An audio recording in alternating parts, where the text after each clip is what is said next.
Thanks for having me. Pigeon, that was awesome, man. That was so great. You touched on a lot of things that I think about pretty much on a daily basis. We got to talk after this for sure. Well, my name is Ryan Adams. Born and raised here in Portland, Maine.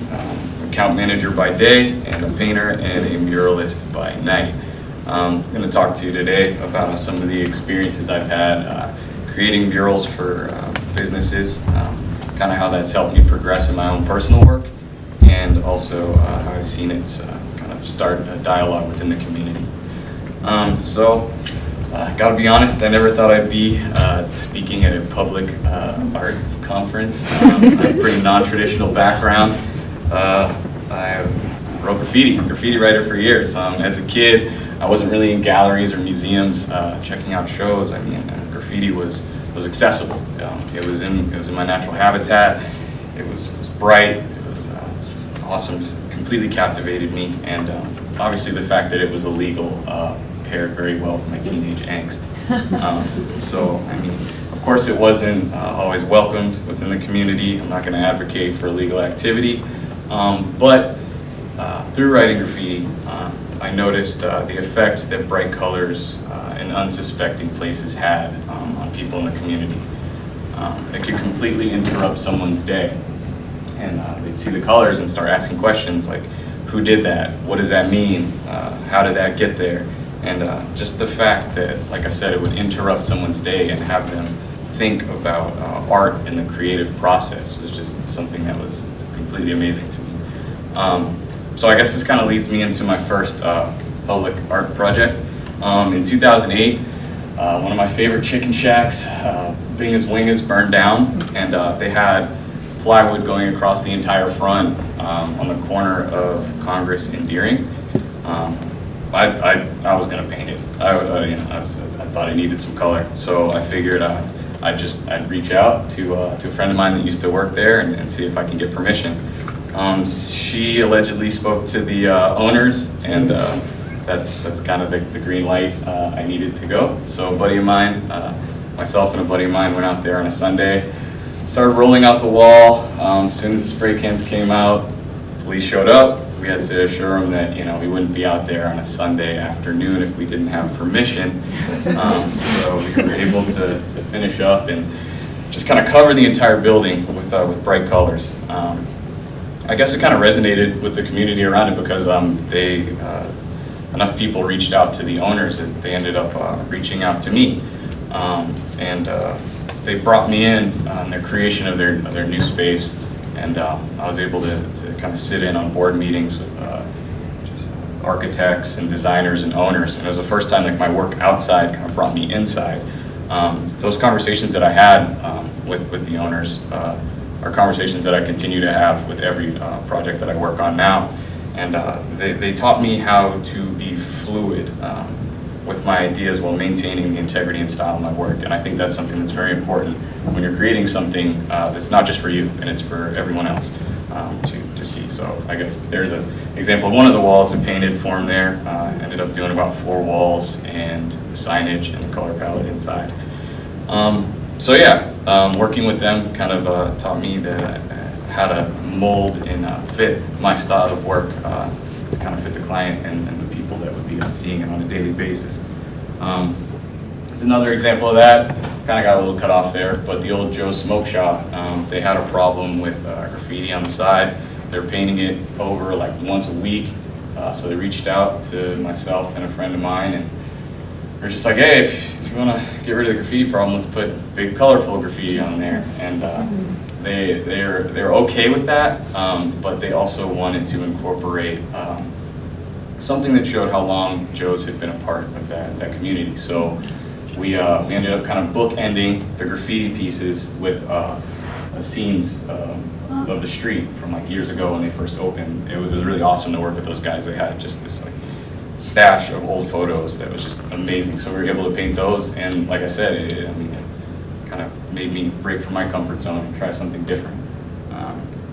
Another example is Gypsy Sweethearts. It's a restaurant in Algonquin, Maine, and they had just this horrendous like sound barrier, and they wanted some color on there. And just me being a letter guy, I was like, let's just write gypsies on it.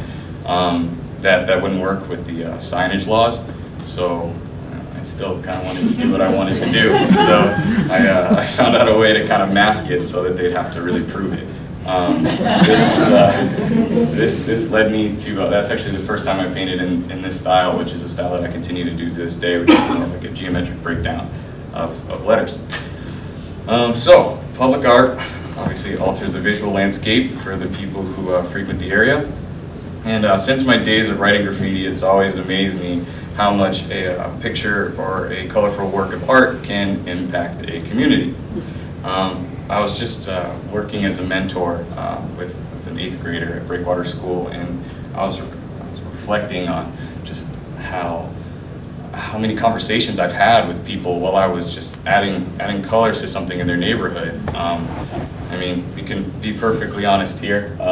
Black guy covered in tattoos in random parts of Maine, with a concentration face that isn't so inviting, that I may have passed down to my daughter. You know, it's not the easiest sell to just walk up to and start a conversation, but I can't even recall all the people I've met and you know, just shared just life stories with while painting. I guess one example of this phenomenon is we were working on a project in Bridgeton, Maine, which is a small town up north, and it's my wife and I were just starting on the first day, and we pull up and we start kind of sketching things out. And there was a neighbor next door in her window, and she starts just screaming at us. Started off with just random insults, turned into racial slurs, turned into death threats. And we had to call the police and get it kind of sorted out there. But what ended up happening was people, the community was so small that like everyone heard about it. So for the rest of the time we were painting, people were stopping by and offering support. I think one of them took my wife for ice cream, and offered for us to stay. I mean, it was just amazing.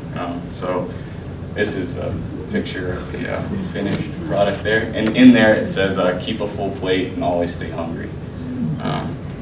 So yeah, I guess that's one of the ways I've seen, you know, that direct dialogue that occurs between me and the people that live there. Another, I guess, instance is I was doing a mural for the Portland Mural Initiative in Kittery. That's right off of 95, and it's 3 sides of a building, and we were about midway through the second side, and it's my wife and I painting again, and somebody pulled up and he said, "What are you guys doing?" Like, "Oh, it's an art project." They didn't clear it with me first. And you are? Someone who apparently worked for the town, didn't like the colors in his neighborhood, and said that we had to stop painting, and that he was going to reach out to the owners. And it created kind of a stir. We had multiple news articles that came out about it, and you know, there was a big debate between two different sides in the community, and I got a lot of support from people that I would normally not expect support from politically, that were really against the town kind of telling the owners what they could do with their private property. So it ended up working out just fine. Lawyers didn't have to get involved. We ended up finishing up, and that's the end result there. It says, "You make everything grand." So, yeah. All right. So yeah, another way that I've seen kind of it spark a dialogue within the community is there's been so many times I've been painting or just see, you know, a piece of public art, and 2 strangers will kind of be admiring it or looking at it at the same time, and they'll start talking about it. And I can't think of many other positive things in this world that has that immediate reaction. And that's just magical to me. I mean, it's one of the things that keeps me invested in creating murals in public art. This was from one day when we were painting the Greetings from Portland wall on the asylum, which is no longer there. But yeah, as you can see, I mean, it stops, you know, colors in unsuspecting places just stops people in their tracks. So yeah, all in all, I think the creation of public art murals, it's, you know, working with business owners to get those completed has helped me progress in my own personal work, and just seeing the dialogue that it can create within a community is something that's it's special, and I think it should be cherished and nurtured. That's pretty much it.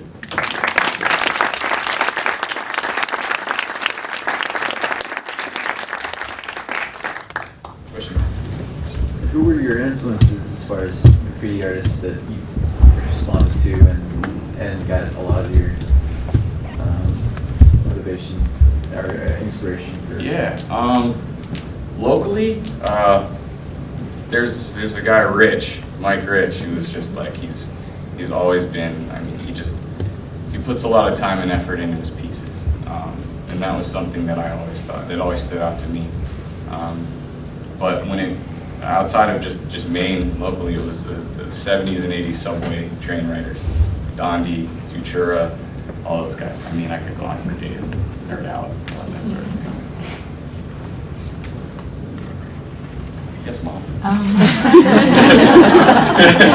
I know you've done a lot of work around local businesses. What are some of the places where you have your mural work? Just finished up Burger Bar around the corner, did a big mural for them. Nosh, Bruno's, Grace. I'm drawing a blank right now.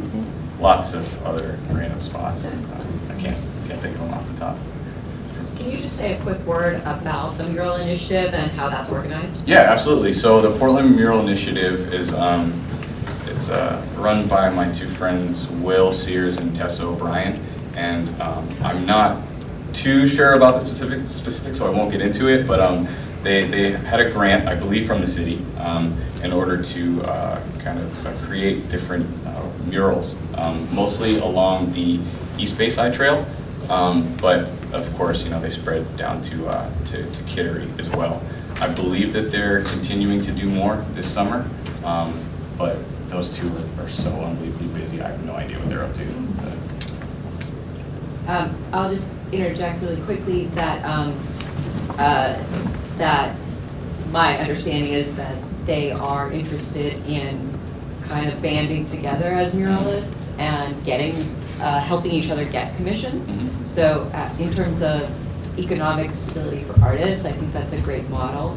And I believe Mike Rich is going to join a panel later today. So Yep. Hopefully you guys can stick around for that too. Questions? Yeah. Yeah, so I see that you're a newly father. Congratulations. Yeah, thanks. Yeah. So my question is, you mentioned that you have a day job, right? Yeah. Oh yeah. So you have a family, you have a job, and how do you balance like doing this work? And obviously you seem really passionate about it. Yeah. And is there any times when you have to refuse opportunities because there isn't like the funding, and then you wouldn't have the time, like? Yeah, it's a tough balance. When I tell people I have a full-time day job, they're like, seriously? Props to my wife. She helps me out. So I mean, just the scheduling, that helps a lot. In regards to the funding, I've done most of my murals for businesses, so it's private property. So I'm not really dependent upon city funding. So that kind of works out usually fairly well. And then with the scheduling, I gotta push stuff out so far. I mean, that's kind of the tough part. I mean, with being so busy, is that you end up being booked out 6-7 months in advance. But it all works so far.